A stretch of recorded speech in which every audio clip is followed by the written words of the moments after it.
On the 8th of May, 1945, as church bells rang across Europe announcing the end of the bloodiest conflict humanity had ever witnessed, German General Friedrich von Paulus stood in a makeshift processing center in Belgium, watching the seemingly endless columns of defeated Wehrmacht soldiers shuffling toward an uncertain future.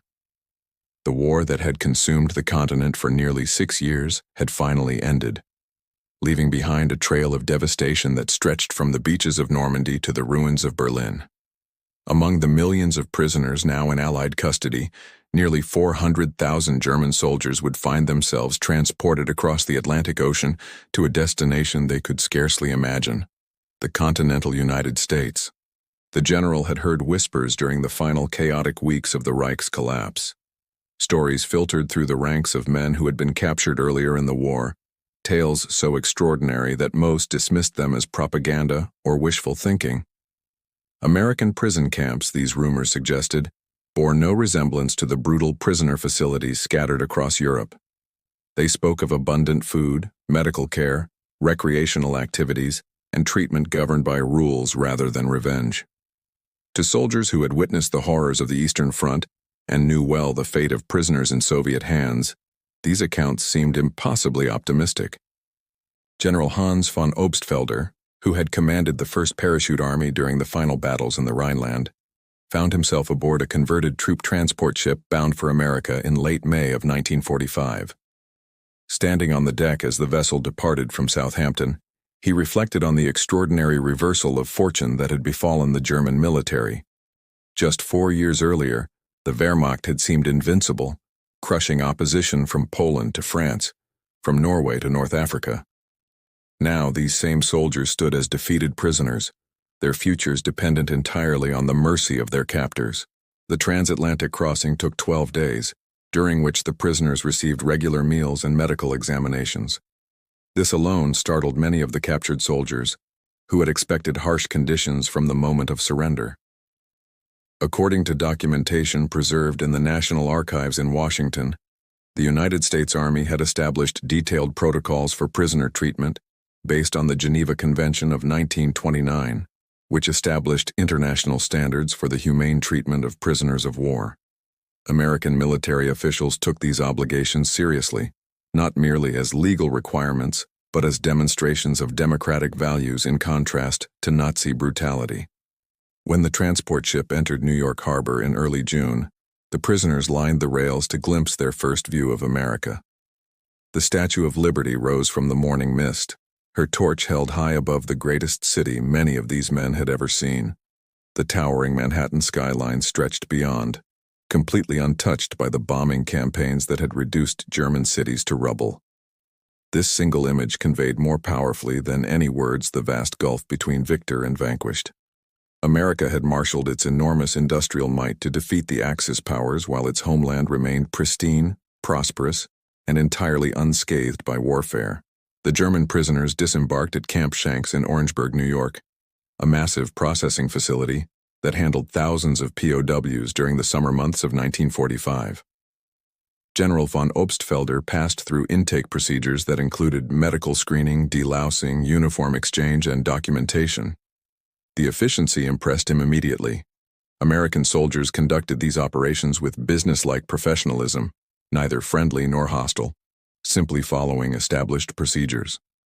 This stood in stark contrast to accounts von Obstfelder had heard regarding prisoner processing in Soviet camps, where captured Wehrmacht soldiers faced immediate brutalization, starvation, and often summary execution. Within days of arrival, the general and his fellow officers were transported by train to specialized camps designed for high-ranking prisoners. The journey itself provided revelation after revelation. The German officers watched through the windows as America unrolled before them like a technicolor dream. Vast farmlands stretched to the horizon, heavy with crops. Cities passed by with buildings intact, factories running at full capacity, automobiles crowding the streets. Children played in parks. Women shopped at stores with full shelves. The country showed absolutely no signs of the privation that had gripped Germany even before the war's final collapse. Camp Clinton in Mississippi became home for many high-ranking German officers during the summer of 1945. As documented in records maintained by the Mississippi Department of Archives and History, the camp covered several hundred acres and housed approximately 3,000 German POWs, including numerous generals and colonels. Upon arrival, von Obstfelder discovered accommodations that exceeded anything he had anticipated. The prisoners slept in wooden barracks with real beds, mattresses, and clean linens. The facilities included indoor plumbing, hot showers, and adequate heating. Each compound contained recreational areas, canteens where prisoners could purchase items with scrip earned through work programs, and libraries stocked with German language books. The food astonished everyone. 3 meals daily, served in quantities that seemed lavish to men who remembered the declining rations of the war's final years. Breakfast included eggs, bread, butter, coffee, and often fruit. Lunch and dinner featured meat, potatoes, vegetables, and desserts. The American military followed caloric guidelines established by the Geneva Convention, ensuring that prisoners received nutrition equivalent to that provided to American soldiers stationed in the United States. For German soldiers who had subsisted on increasingly meager rations during the war's final months, this abundance seemed almost obscene. General Walter Kruger, formerly of the 58th Panzer Corps, wrote in a letter to his wife that eventually reached her through Red Cross channels. "If someone had described these conditions to me 6 months ago, I would have dismissed them as fantasy. We live better here than our guards do. The Americans feed us more than adequately. They provide medical care superior to what German soldiers received during the final year of the war. They allow us to organize cultural activities, sports competitions, and educational programs. It is almost impossible to comprehend that we are prisoners at all." This observation touched upon a fundamental aspect of American POW policy. The United States government made a calculated decision to treat German prisoners well for several interconnected reasons. First, adherence to international law protected American POWs held by Germany and potentially influenced their treatment. Second, demonstrating humane values underscored the ideological differences between democratic nations and totalitarian regimes. Third, well-treated prisoners caused fewer security problems, required less surveillance, and could contribute productive labor to the war effort and subsequent reconstruction. Fourth, American officials already anticipated the post-war period when West Germany would need to be rebuilt as a bulwark against Soviet expansion. As summer 1945 transitioned into autumn, German prisoners across hundreds of camps throughout the United States settled into routines that would have seemed impossible during the war's darkest days. At Camp Como in Como, Mississippi, General Günther Blumentritt, who had served as Chief of Staff to Field Marshal Gerd von Rundstedt during the Western Front campaigns, organized what he termed a small university behind barbed wire.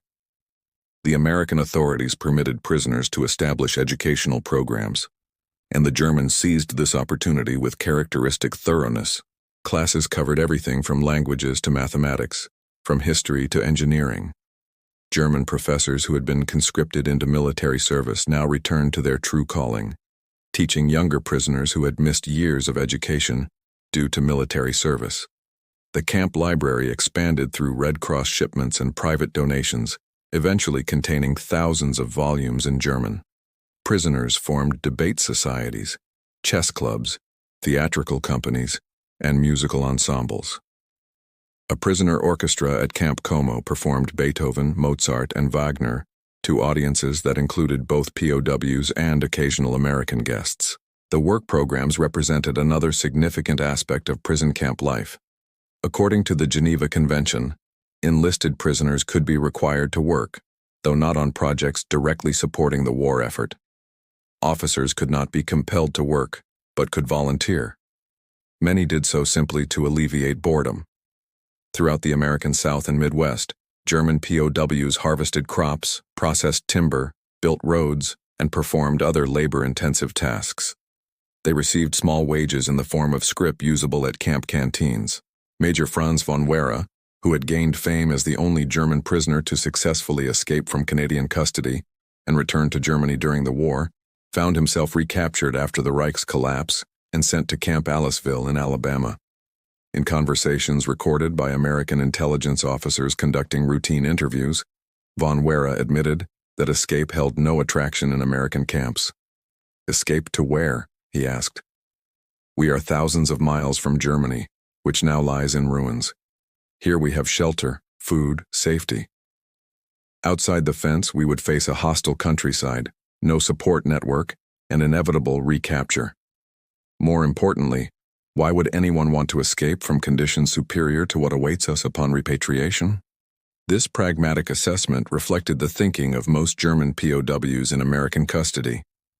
The few escape attempts that occurred stemmed more from military duty and personal pride than any genuine hope of success or improvement in circumstances. American guards, while maintaining security, often developed cordial relationships with prisoners, shared cigarettes, conversations about families, exchanges of photographs, all became common occurrences along the fence lines. Camp Ruston in Louisiana housed thousands of German prisoners during 1945 and 1946. The camp newspaper, printed by prisoners with American oversight, provided news about world events, camp activities, and letters from readers. Articles discussed the collapse of Nazi Germany, the emerging Cold War tensions between the United States and Soviet Union, and speculation about repatriation schedules. Prisoners engaged in spirited debates about Germany's future, with opinions ranging from those who remained committed to National Socialist ideology to those who embraced the opportunity for democratic reform. Sports became a unifying force across the camps. Soccer matches, volleyball tournaments, boxing competitions, and track and field events filled leisure hours. American authorities encouraged these activities, recognizing their value for maintaining morale and discipline. Some camps even organized matches between POW teams and local American civilian teams, creating surreal scenes of former enemies competing in friendly athletic contests, while the war's end remained fresh in everyone's memory. Throughout the winter of 1945 into 1946, as German prisoners settled into their American camps, horrifying accounts began emerging from prisoners returning from Soviet captivity. The contrast could not have been more stark. While German POWs in America gained weight, learned new skills, and wrote letters home describing their generally favorable conditions, those who had surrendered to Soviet forces faced conditions that can only be described as catastrophic. General Walter von Seydlitz-Kurzbach, who had commanded elements of the Sixth Army at Stalingrad before his capture in 1943, survived Soviet captivity and later provided testimony about the systematic brutality prisoners faced in Russian camps. According to his accounts and those of other survivors, German POWs in Soviet hands suffered from deliberate starvation, forced labor in mines and construction projects under lethal conditions, inadequate shelter, no medical care, and routine abuse by guards. Of the approximately 3 million German soldiers captured by Soviet forces during the war, nearly 1/3 died in captivity, most within the first year. This information filtered back to German prisoners in America through Red Cross communications and letters from families who had received news from relatives captured on the Eastern Front. The realization of how fortunate they had been to surrender to American or British forces rather than Soviet troops created a profound sense of relief mixed with guilt. Many prisoners struggled with survivor's remorse, knowing their comrades faced hellish conditions while they lived in comparative comfort.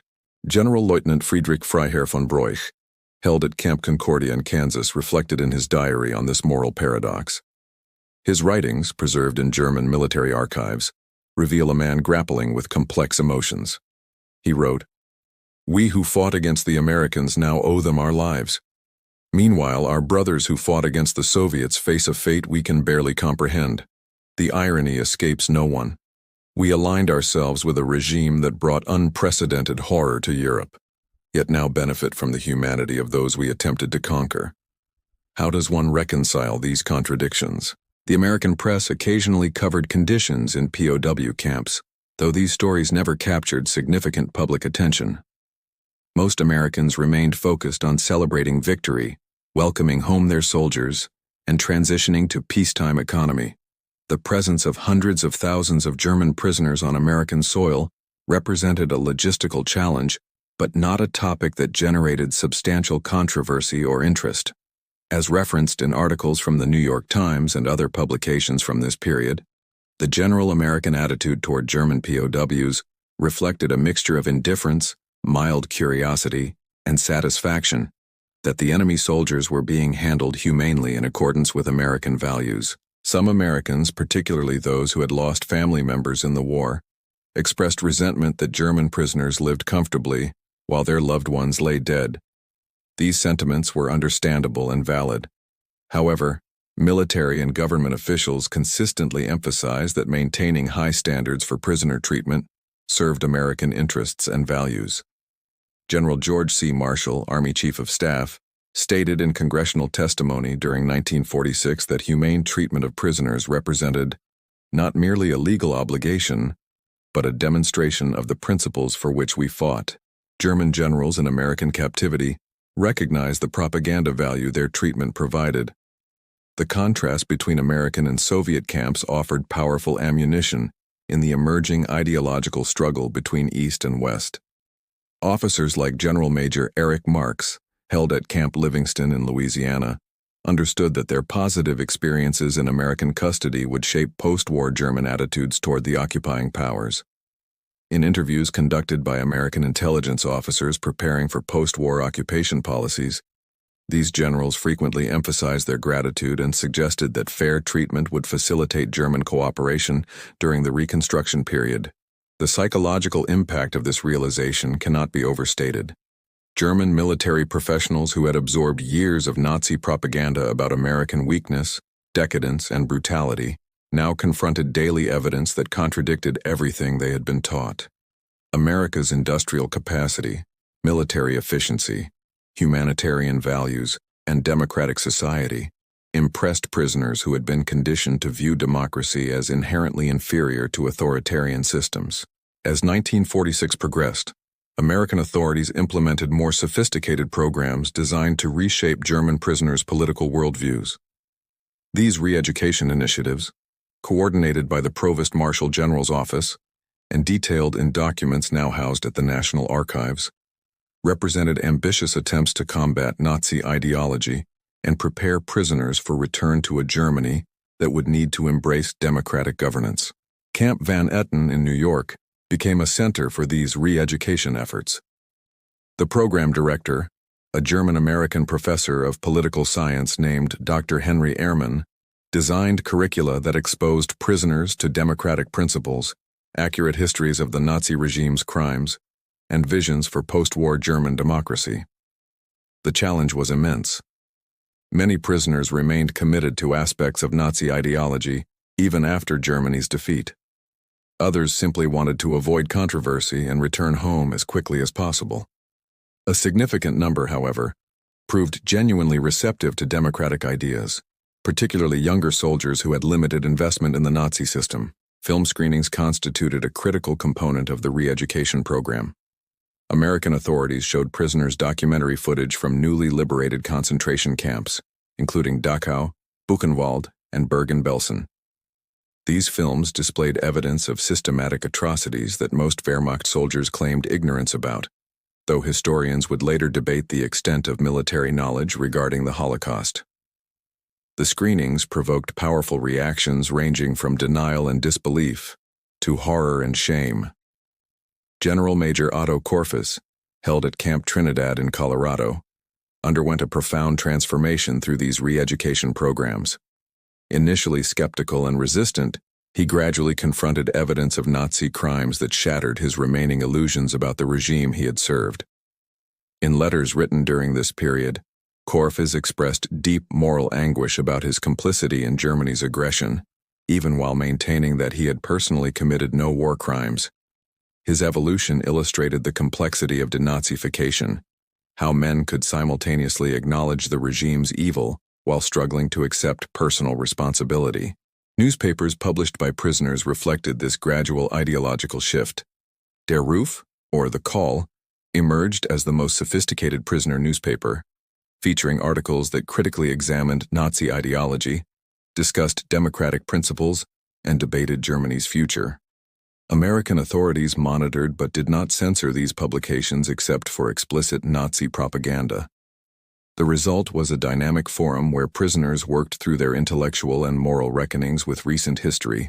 Theological discussions became surprisingly common in the camps.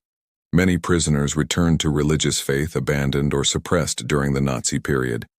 Both Protestant and Catholic chaplains, including some German clergymen among the prisoner population, provided spiritual guidance.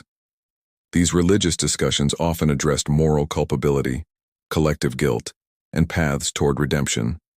The question of how German Christianity had failed to prevent or meaningfully resist Nazi atrocities generated intense debate. Not all prisoners embraced re-education. Hardcore Nazi believers remained in several camps, intimidating others and maintaining disciplined cells of resistance to American ideological initiatives. Camp Alva in Oklahoma experienced significant tensions between Nazi loyalists and prisoners who accepted democratic ideas. American authorities eventually segregated the most committed Nazis into separate facilities, recognizing that their presence poisoned re-education efforts and threatened prisoners who wished to break from Nazi ideology. The distinction between Wehrmacht officers and SS personnel complicated these dynamics. Regular Army officers like General Lieutenant Heinrich Eberbach, commander of Panzer Group Eberbach during the Normandy campaign and held at Camp Clinton, often emphasized their professional military identity separate from Nazi political leadership. This self-conception as apolitical soldiers following orders became a contentious issue. American interrogators and re-education specialists pushed back against this narrative, insisting that German military leaders bore responsibility for aggressive war and collaboration with criminal policies regardless of party membership. During 1946 and 1947, as the American military began planning for eventual prisoner repatriation, German POWs became increasingly integrated into the American agricultural economy. The labor shortage created by military mobilization had eased with demobilization, but many sectors still needed workers. Farmers throughout the South and Midwest had come to depend on prisoner labor during the final years of the war and lobbied extensively to retain access to this workforce. Camp Hearn in Texas illustrated this economic relationship. Local cotton farmers contracted for prisoner labor gangs that worked their fields under guard supervision. The arrangement benefited all parties. Farmers got needed workers, prisoners earned small wages and escaped camp monotony, and American authorities reduced the cost of prisoner maintenance. General Major Werner von Erdmannsdorf, held at Camp Herne, worked voluntarily in these labor gangs despite his rank exempting him from required work. In correspondence with his family, he described the experience as strangely liberating, engaging in honest physical labor under the Texas sun, after years of military command with its terrible responsibilities.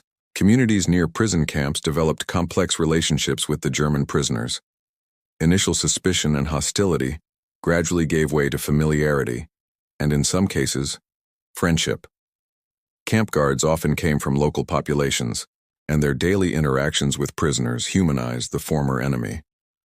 Stories emerged of prisoners invited to local homes for holiday dinners, prisoners attending community churches under supervision, and prisoners developing genuine relationships with American families. Camp Trinidad in Colorado exemplified these evolving relationships. The camp was located near farming communities that had struggled with labor shortages throughout the war. German prisoners worked sugar beet harvests, helped maintain irrigation systems, and performed other agricultural tasks. According to records maintained by the Colorado Historical Society, some local families developed such positive relationships with particular prisoners that they sponsored their immigration to the United States after repatriation to Germany, though this required navigating complex legal and bureaucratic obstacles. Romantic relationships occasionally developed between German prisoners and American women, though these were officially discouraged and complicated by fraternization rules. The military prohibited romantic relationships between guards and prisoners, but enforcing such rules proved challenging. Several documented cases exist of American women marrying former German POWs after the war, though the social disapproval such couples faced, particularly from veterans' families, created significant challenges. The economic value of prisoner labor generated controversy. Labor unions complained that German POWs depressed wages and took jobs from American workers. Agricultural interests countered that prisoners performed work Americans were unwilling to do at prevailing wages, particularly in harsh conditions like harvesting crops under the southern summer sun. The debate reflected broader tensions about post-war labor markets, immigration, and economic adjustment to peacetime production. General Lieutenant Hans von Obstfelder, who had arrived in America with such uncertainty in 1945, found himself in 1947 managing a work crew at Camp Como that maintained local infrastructure. The transformation from commanding armies to supervising road repairs struck him as absurdly anticlimactic, yet oddly satisfying. In letters to fellow officers, he reflected on the peculiar trajectory that had brought him from military command to prisoner labor management to what amounted to municipal maintenance work, all while living more comfortably than he had during Germany's final war years. The approaching repatriation created mixed feelings among prisoners. Many desperately wanted to return home to reunite with families, assess the damage to their properties and communities, and begin rebuilding their lives. Others dreaded returning to a Germany they knew lay in ruins, divided among occupying powers, and facing years of deprivation. The Soviet occupation zone held particular terror for prisoners whose homes fell within that territory. Repatriation commenced in earnest during late 1946 and accelerated throughout 1947. The process unfolded systematically but slowly, constrained by shipping capacity, diplomatic negotiations, and screening procedures designed to prevent war criminals from escaping justice. General Major Fritz Bayerlein, the former commander of the elite Panzer Lehr Division, who had been held at Camp Concordia in Kansas, found himself among the first groups designated for return to Germany. The screening process examined each prisoner's service record, checking for involvement in war crimes, SS membership, or significant participation in Nazi Party activities. Most regular Wehrmacht soldiers passed these screenings without difficulty, though the process could take months. Officers faced more intensive review, particularly those who had commanded units on the Eastern Front, where Wehrmacht involvement in atrocities had been widespread. American authorities worked with Allied counterparts to coordinate screening and ensure that repatriation did not facilitate escape from prosecution. As Bayerlein and his fellow prisoners boarded ships in New York Harbor during April of 1947, they carried complex emotions. The Statue of Liberty, which had greeted them upon arrival nearly 2 years earlier, now stood as a symbol of farewell. These men had lived through a surreal interlude, prisoners who lived better than many citizens in war-ravaged Europe. They had been fed, sheltered, employed, educated, and treated with a humanity that contrasted sharply with both Nazi ideology and the brutal realities of the Eastern Front. The crossing back to Europe took 10 days aboard converted troop transports. Unlike the journey to America, prisoners now traveled with full knowledge of what awaited them. Germany lay divided into 4 occupation zones, controlled by the United States, Britain, France, and the Soviet Union. Cities existed as ruins. Millions of displaced persons wandered across the continent. The economy had collapsed. Food remained scarce. Housing stood in short supply. The contrast between the America they were leaving and the Germany they would find could not have been more dramatic. General Walter Warlimont, former deputy chief of the Wehrmacht's operations staff and one of the highest-ranking officers held in American custody, sailed for Europe in May of 1947. During the crossing, he composed a lengthy memorandum that was later obtained by American intelligence and is now preserved at the United States Army Military History Institute. In this document, Warlimont reflected on his experience as a prisoner and offered observations about American society, military organization, and national character. His assessment proved remarkably frank and, given the circumstances, generous. Warlimont wrote, "We came to America expecting the worst treatment that victors might impose on vanquished enemies. We found instead a nation that adhered to its proclaimed values even when dealing with those who had sought its destruction. The camps we called prisons were more comfortable than many German military barracks during peacetime. The food exceeded German rations even before the war's deprivations. The medical care surpassed what many German civilians received. Most significantly, our captors treated us as human beings whose rights deserved respect despite our status as enemy prisoners. He continued, "This experience has forced a fundamental reassessment of the ideology to which we subscribed.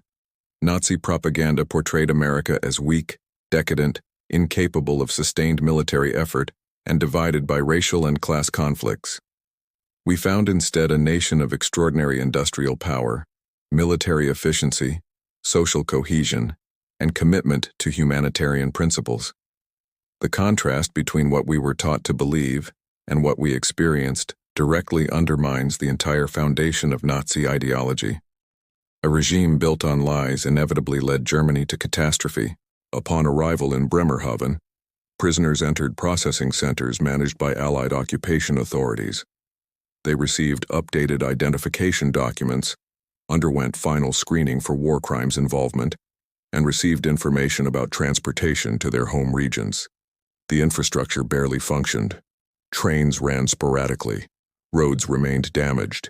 Communication systems had been destroyed. Prisoners released from American camps now entered a Germany that seemed more like a prison than the camps they had just left. Bayerlein traveled to his home in Bavaria, located in the American occupation zone. The journey took 4 days across a landscape of destruction. Towns stood as rubble. Bridges had been demolished. Fields lay fallow due to equipment shortages and lack of male agricultural workers.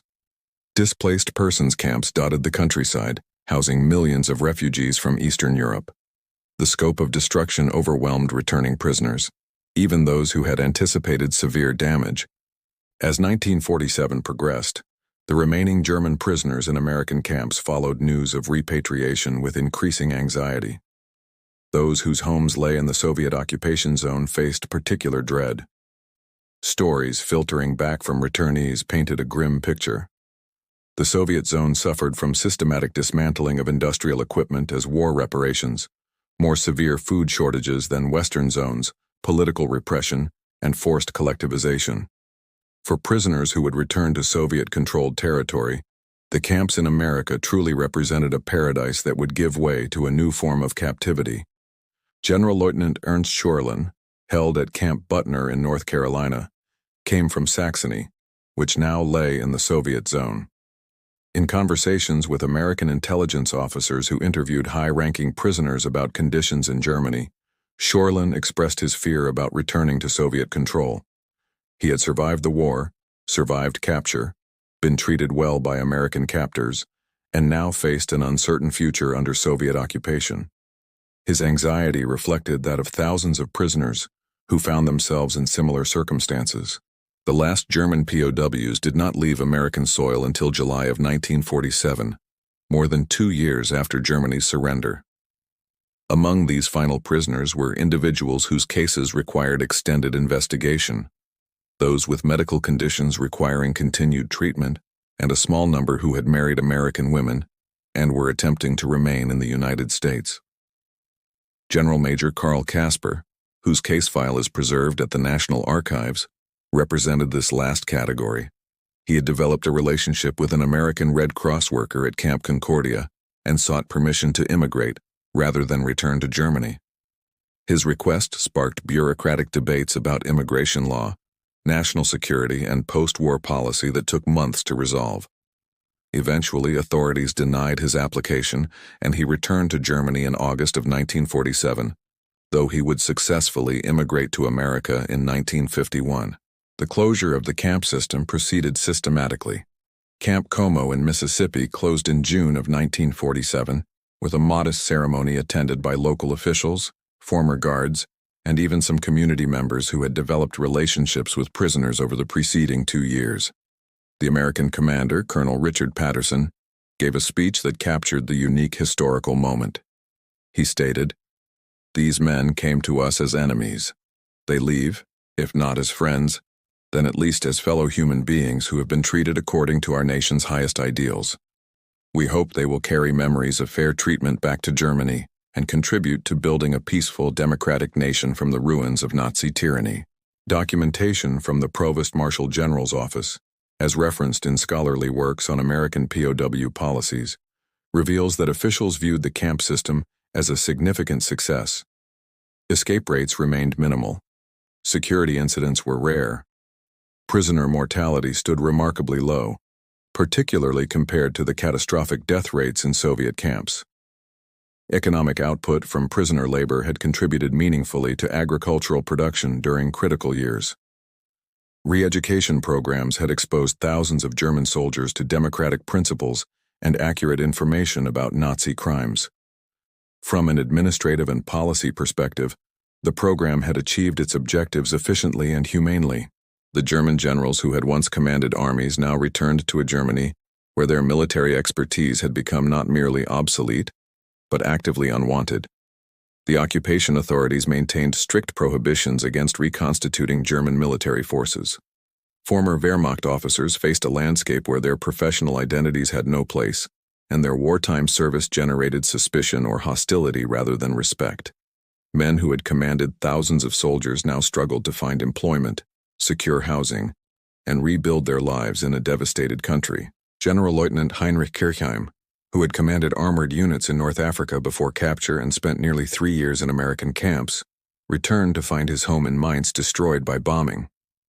His wife had survived but lived in a single room in a building whose other floors had collapsed. His son had been killed on the Eastern Front. His daughter had fled west ahead of the Soviet advance and lived in a displaced persons camp. The comfortable existence he had experienced in American captivity seemed like a fever dream when confronted with this harsh reality. Yet despite these hardships, many returning prisoners carried genuine appreciation for their treatment by American forces. This sentiment would have long-term implications for German-American relations. The generation of German military leaders who experienced American custody during the war became influential voices in West Germany's rapid alignment with the Western Alliance during the Cold War. Their first-hand knowledge of American society, values, and capabilities informed their perspectives on the emerging bipolar world order. The phrase "heaven on earth," which some German generals reportedly used to describe American prison camps, has echoed through historical memory with complex resonance. General Lieutenant Hans Speidel, who had served as Rommel's chief of staff and spent time in American custody before his release, later became one of the founding commanders of the Bundeswehr, West Germany's new military force established in 1955. In his memoirs published in the 1963, Speidel reflected extensively on his time as a prisoner. He wrote, "To call American prison camps heaven requires understanding the hell we had witnessed and the worse hell that awaited in Soviet captivity. By any absolute standard, we were prisoners stripped of freedom. But by the standards of war-torn Europe in 1945, we lived in conditions of remarkable security, adequate nutrition, and humane treatment. This contrast shaped our understanding of American power in ways that Nazi propaganda never could have achieved. America defeated us militarily, then demonstrated through our treatment that democratic values were not merely propaganda, but genuine principles." Historical scholarship on American POW camps, as developed in works published from the 1970s through the present, has examined these institutions from multiple perspectives. Military historians analyze the camps as elements of total war strategy. Social historians explore the cultural exchanges between prisoners and American communities. Political scientists study the re-education programs as experiments in ideological transformation. Economic historians assess the labor contributions prisoners made to the American economy. Legal scholars examine adherence to Geneva Convention standards. The consensus among historians is that American treatment of German POWs represented a generally successful application of humanitarian principles despite the wartime context. Compared to the treatment of prisoners in other theaters and by other powers, American camps stood out for their adherence to international law and provision of conditions that exceeded minimum requirements. This success reflected not merely policy decisions, but also the material abundance that allowed America to feed and house prisoners adequately, the cultural values that emphasized fair treatment even of enemies, and the strategic calculation that humane treatment served multiple national interests. The contrast with Soviet treatment of German prisoners remained stark and consequential. Of approximately 3 million German soldiers captured by Soviet forces, an estimated 1 million died in captivity. Survivors returned to Germany only gradually, with the last prisoners not released until the mid-1950s. These men came back broken physically and psychologically, bearing witness to systematic brutality that stood in complete contrast to American treatment. This divergence powerfully reinforced Cold War narratives about freedom versus tyranny, democracy versus totalitarianism, and Western values versus Soviet oppression. Former prisoners who settled in the American occupation zone of Germany became important voices in the Federal Republic's early years. Their experiences in American custody gave them credibility when advocating for Western integration rather than neutrality between East and West. When debates arose about German rearmament and NATO membership during the early 1950s, these veterans argued that America had proven itself a worthy and trustworthy ally through both its military effectiveness and its humane values.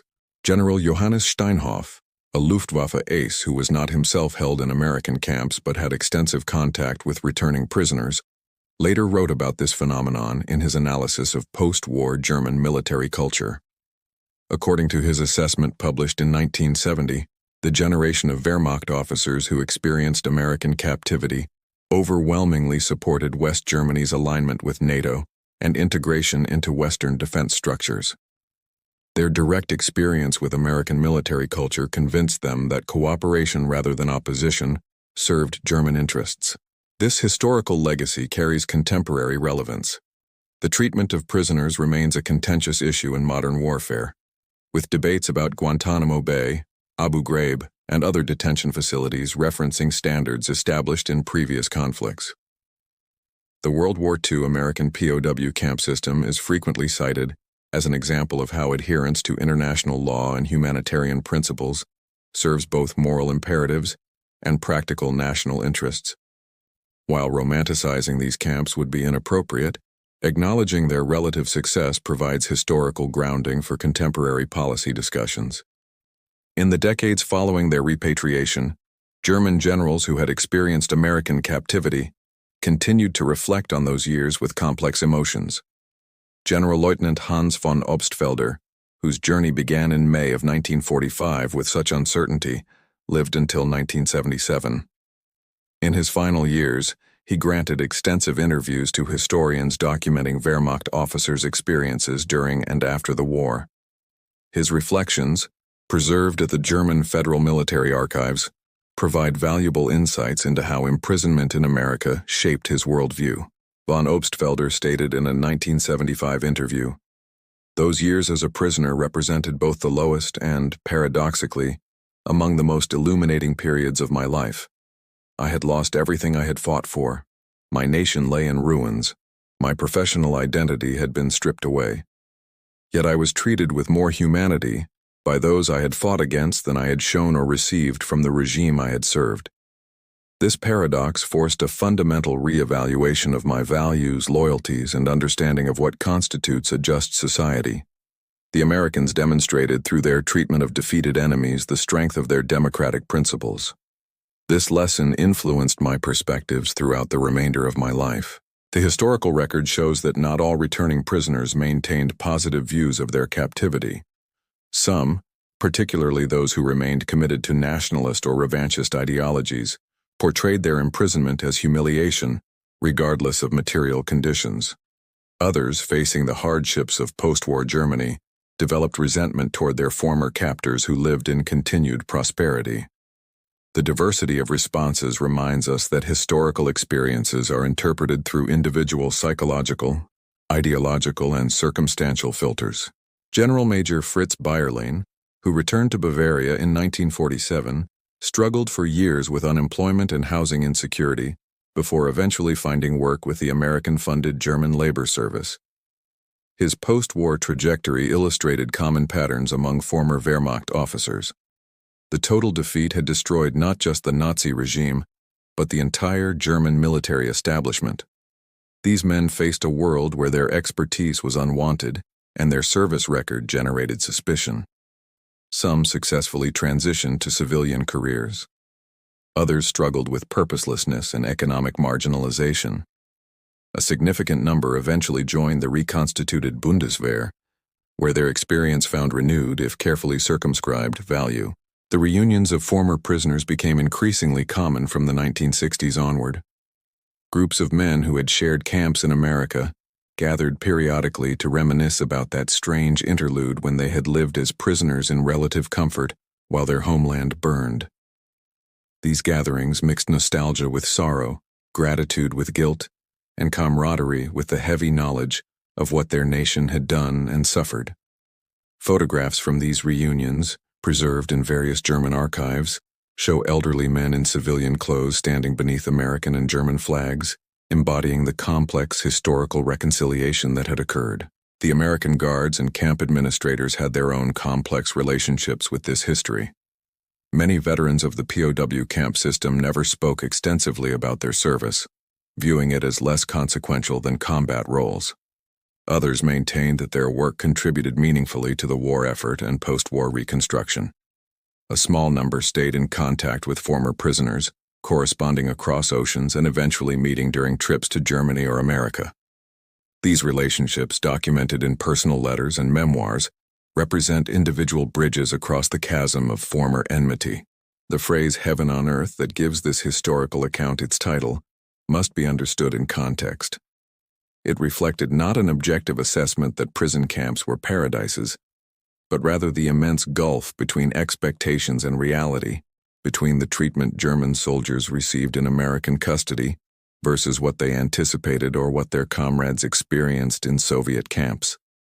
It expressed relief, gratitude, and recognition that amid war's brutality, some standards of humanity had been maintained.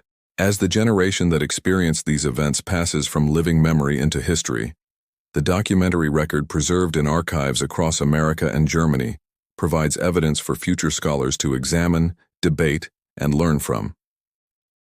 The story of German generals calling American prison camps "heaven on earth" reveals truths about the importance of humanitarian principles even in wartime, the power of treating enemies with dignity, and the complex ways that direct experience can reshape ideological commitments. It reminds us that even amid humanity's darkest chapters, light can be found in adherence to fundamental values. The lessons remain relevant as contemporary societies face their own questions about how to treat those designated as enemies while maintaining the principles that define civilized society.